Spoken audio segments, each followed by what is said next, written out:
जी हाँ दोस्तों, बड़ी ही दुख के साथ कहना पड़ रहा है कि जब कोई एक बड़ी संस्था, एक जिम्मेदार संस्था की कुछ ऐसी लापरवाही हो जाती है और उस लापरवाही का खामियाजा जो है भुगतना पड़ता है एनआईओएस के स्टूडेंट को। जी हाँ, अगर मैं आपसे कहूं कि कभी कोई ऐसा हुआ है कि किसी स्टूडेंट को जो है एक हॉल टिकट रिलीज हुआ है और उसके सब्जेक्ट के आगे एक पर्टिकुलर डेट मेंशन है और जब वो बच्चा वहां पर एग्जाम देने उस पर्टिकुलर डेट पे अपने एग्जाम सेंटर पहुंचता है तो एग्जाम सेंटर में उसे बताया जाता है कि ये एग्जाम तो ऑलरेडी 3 दिन पहले हो चुका है और अब इस एग्जाम को नहीं लिया जाएगा। अब यहाँ पे लाचार वो स्टूडेंट बिल्कुल अपने हॉल टिकट को देखता है, दूसरी तरफ जो है टीचर्स को देखता है, अपने सहपाठियों को देखता है जो साथ में आए हैं और बात करता है टीचर से, सर ऐसे कैसे पॉसिबल हो सकता है जब मेरे पास हॉल टिकट है एनआईओएस द्वारा इशू किया हुआ और उसमें जब तारीख लिखी हुई है कि ये एग्जाम 26 तारीख को होना है और आप बता रहे हैं कि ये एग्जाम 23 तारीख को हो चुका है, तो ये कैसे संभव है। इसमें स्टडी सेंटर वालों का कहना है कि इसके लिए आप एनआईओएस से बात कीजिए, हमारे पास तो जो लिस्ट आई थी उसके अकॉर्डिंग हमने जो है अपना एग्जाम कंडक्ट करा चुके हैं और अब ये एग्जाम आपका नहीं होगा। जी हाँ, मैं बात कर रहा हूं उन स्टूडेंट्स की जिन्होंने पेंटिंग का एग्जाम 26 तारीख को हॉल टिकट पे मेंशन होने के बावजूद जब वो 26 तारीख को वहां पहुंचते हैं तो पता चलता है कि वो एग्जाम 23 तारीख को ही हो चुका है। साथ साथ में ये गड़बड़ मैथ्स के एग्जाम से भी साथ भी हुई है, क्लास 12 के, उसमें भी जो है डेट को फेरबदल किया गया है। अब ये पूरी कहानी क्या हुई है और इसमें नुकसान किसका हो रहा है और इस नुकसान की भरपाई कौन करेगा और कैसे करेगा, क्या स्टूडेंट को कोई राहत मिल पाएगी, इसको लेकर ये वीडियो है। तो स्टूडेंट शुरू से लेकर एंड तक देखिए। अगर आपने ये एग्जाम दिए हैं एनओएस के अप्रैल 2022 के, चाहे आपका कोई एग्जाम छूटा है या नहीं छूटा है, ये वीडियो आपके लिए बहुत ही महत्वपूर्ण होने वाली है। शुरू से लेकर अंत तक देखिएगा ताकि जो है आपको सारी बातें समझ में आ चुके। तो चलिए स्टूडेंट स्टार्ट करते हैं।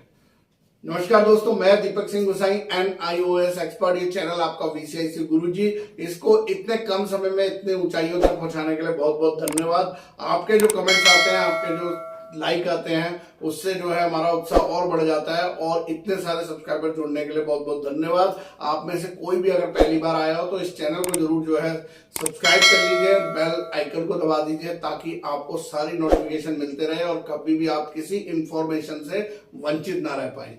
मैं बात करने जा रहा हूं आज एनआईएस के उन स्टूडेंट्स की जिनका पेंटिंग का एग्जाम 26 को होने के बावजूद बताया जा रहा है कि वो 23 तारीख को हो गया। क्या ये पूरी कहानी हुई है, इस कहानी को लेकर मैं आया हूं। हुआ कुछ ऐसा है कि सबसे पहले जो है एनआईएस ने एक डेट शीट रिलीज करी, उस डेट शीट में पर्टिकुलर डेट दी गई, इस दिन ये एग्जाम होगा और साथ साथ में जो है स्टूडेंट्स के हॉल टिकट रिलीज कर दिए गए। अब हॉल टिकट रिलीज कर दिए गए तो स्टूडेंट ने जल्दी से अपने डैशबोर्ड में जाकर उन हॉल टिकट्स को डाउनलोड कर लिया। अब इस दौरान एनआईओएस को कुछ पता चलता है कि कुछ ऐसे सेम ग्रुप के एग्जाम जो है आपके जो है एक ही दिन में क्लैश हो रहे हैं, यानी कि वो एग्जाम उस डेट में पॉसिबल नहीं है। यानी कि एक ये बहुत बड़ी लापरवाही थी एनओएस द्वारा, क्योंकि एक तरफ जहां हॉल टिकट रिलीज हो गए थे, दूसरी तरफ जो है ये इस तरीके से उनके सामने जो कमी आई वो आई। अब एनआईओएस की माने हम जो समझ रहे हैं कि यहां पर एनआईओएस ने अपनी गलती छुपाने के लिए बिना कोई अनाउंसमेंट करे, बिना किसी स्टूडेंट को सूचित करे, इसको 4-5 दिन में दोबारा से हॉल टिकट्स की डेट्स को बदल दिया गया उनके डैशबोर्ड में। यानी कि समझिए क्या घटना हुई है कि बहुत सारे स्टूडेंट्स ने जो हॉल टिकट रिलीज करा उसमें 26 तारीख जो है पेंटिंग का एग्जाम दिखा रहा था और उसके बाद जब एनओएस को पता चलता है कि ये तो गलत हो गया है, 26 तारीख को पॉसिबल नहीं है पेंटिंग का कराना, ये तो 23 तारीख को होना चाहिए, तो उन्होंने इसका बिना किसी को सूचित करिए जल्दी से जो है सबके डैशबोर्ड में चेंज कर दिया और उसके बाद उस एग्जाम की डेट को 23 तारीख कर दिया गया। अब यहां पर हुआ क्या, धोखा हुआ उन स्टूडेंट्स के साथ में जिन्होंने उस 3 या 4 दिन के दौरान अपने हॉल टिकट डाउनलोड करे थे। उनकी तारीख 26 दिखा रहा था, वो 26 तारीख को एग्जाम देने पहुंचते हैं एग्जाम सेंटर में, लेकिन एग्जाम सेंटर वाले कहते हैं कि ये ऑलरेडी हो चुका है, अब आपका ये एग्जाम नहीं होगा। दूसरी तरफ कुछ ऐसे स्टूडेंट रहे जिन्होंने बाद में अपने हॉल टिकट जो है डाउनलोड करे, तो उनके हॉल टिकट तो बिल्कुल सही आए, उनका पेंटिंग का एग्जाम 23 तारीख को आया, पर क्या ऐसे हो सकता है कभी किसी बोर्ड द्वारा कि कुछ बच्चों के पास जो हॉल टिकट पहुंच रहे हैं वो 23 तारीख का सेम एग्जाम दिखा रहा है, और जो है कुछ बच्चों के पास जो हॉल टिकट है वो 26 तारीख दिखा रहा है। तो ये लापरवाही किसकी है? जी हाँ, पूरे तौर पर ये लापरवाही और ये जिम्मेदारी एनओएस बोर्ड की थी कि इस तरीके की कोई भी जो है परेशानी नहीं होनी चाहिए किसी भी स्टूडेंट को। ये छोटी बात नहीं है, बहुत बड़ी बात है। बहुत सारे स्टूडेंट्स का एग्जाम छूट गया है, उन्होंने पेंटिंग का एग्जाम नहीं दिया है, और अब वो जो है हमारे पास या तो कमेंट कर रहे हैं क्योंकि लाचार है। मैं बार बार बोल रहा हूँ, एनओएस के स्टूडेंट को लाचार बना के छोड़ दिया यहाँ पर, क्योंकि उसके बाद सुनने वाला कोई नहीं है। एग्जाम सेंटर सीधा बाहर कर रहे हैं कि आप बाहर जाइए, यहाँ पे कोई एग्जाम नहीं है। रीजनल सेंटर बोलते हैं ठीक है आप मेल कर दीजिए, कंप्लेन कर दीजिए, अपनी जिम्मेदारी उनकी खत्म।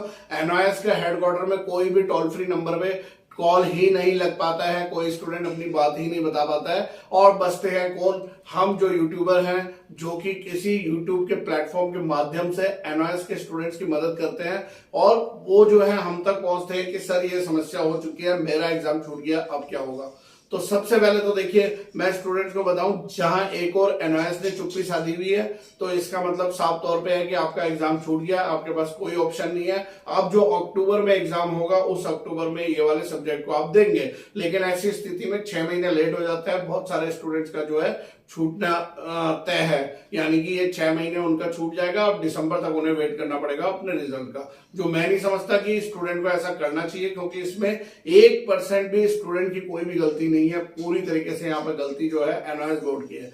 तो मैं इस वीडियो के माध्यम से उन सारे स्टूडेंट से अनुरोध करूंगा कि अगर आपका कोई पेपर ऐसा छूटा है, चाहे वो मैथ्स का है, चाहे पेंटिंग का है, या आपके प्रिपरेशन में गड़बड़ हो गई है इस तरीके से डेट की होने की वजह से, तो फिर आप जो है जल्दी से कमेंट करिए इस वीडियो में। इस वीडियो के माध्यम से मैं एनओएस के अधिकारियों को भी ये सूचित करना चाहता हूं कि अगर ऐसा हो गया है, गलती आपके एंड से हुई है, तो इसका खामियाजा हमारे एनआईओएस के स्टूडेंट नहीं भुगतेंगे, किसी भी हालात में नहीं भुगतेंगे। चाहे इसको आगे इस लड़ाई को लीगल केस तक भी ले जाना पड़े तो भी स्टूडेंट इसके लिए तैयार है। बहुत सारे स्टूडेंट हमारे साथ जुड़े हुए जो चाहते हैं कि इस बात को लीगली जो है प्रेजेंट करा जाए आगे।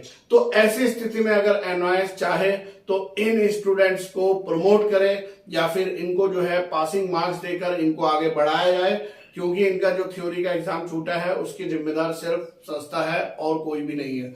क्योंकि ऐसी स्थिति में ये बच्चे दोबारा से एग्जाम देने के लिए दोबारा से एग्जाम फीस भरेंगे, दोबारा से 6 महीने वेट करेंगे, इनका तो आपने साल ही बर्बाद कर दिया। अगर इस तरीके से होता रहा तो एनओएस बोर्ड में जो है स्टूडेंट धीरे धीरे कम होते जाए, कि हर चीज में स्टूडेंट को ही बेयर करना पड़ता है, चाहे वो आपका बुक्स ना आना हो, चाहे आपका सेंटर को 50 किलोमीटर से दूर दे देना हो, चाहे आपके सेंटर में स्टूडेंट्स को 1.5 घंटे 2 घंटे क्वेश्चन पेपर लेट देना, और चाहे एग्जाम सेंटर्स में घूसखोरी कर पैसे मांगने की डिमांड करना। इतनी परेशानियों के बावजूद एनओएस का स्टूडेंट डटा रहता है एग्जाम देने के लिए कि मैं किसी तरीके से यहाँ पे क्वालिफाई होकर दिखाऊंगा, और उसके बाद ये परेशानियां सामने आते हो चुका है। कल क्या हालात हुई उन स्टूडेंट्स की, मेरे पास रात भर फोन आते रहे, कमेंट्स आते रहे, व्हाट्सएप पे आते रहे कि सर ऐसी स्थिति में हमें क्या करना चाहिए। तो फिर स्थिति सबके सामने है। मैं समझता हूं कि यहाँ पर एनओएस बोर्ड को कोई ना कोई एक ठोस कदम उठाना चाहिए इन स्टूडेंट के लिए, एटलीस्ट जिनका एग्जाम छूटा है। मैं चाहूंगा इस वीडियो के माध्यम से उन सभी अधिकारियों को बताना कि प्लीज इन स्टूडेंट्स की मदद कीजिए, इनका साल बर्बाद होने से बचाइए। तो आप में से कोई भी स्टूडेंट है जल्दी से कमेंट करके बताइए कि इनके साथ में ऐसा हुआ है, ताकि एक एविडेंस के रूप में हमारे पास भी आपके कमेंट्स मौजूद रहे। इसी तरीके के वीडियोस के लिए बने रहिए वीसीआईसी गुरुजी में, और सब्सक्राइब करिए, बेल आइकन को दबाइए। नए वीडियोस के साथ जल्दी हाजिर होऊंगा। तब तक के लिए बाय बाय, धन्यवाद, जय हिंद।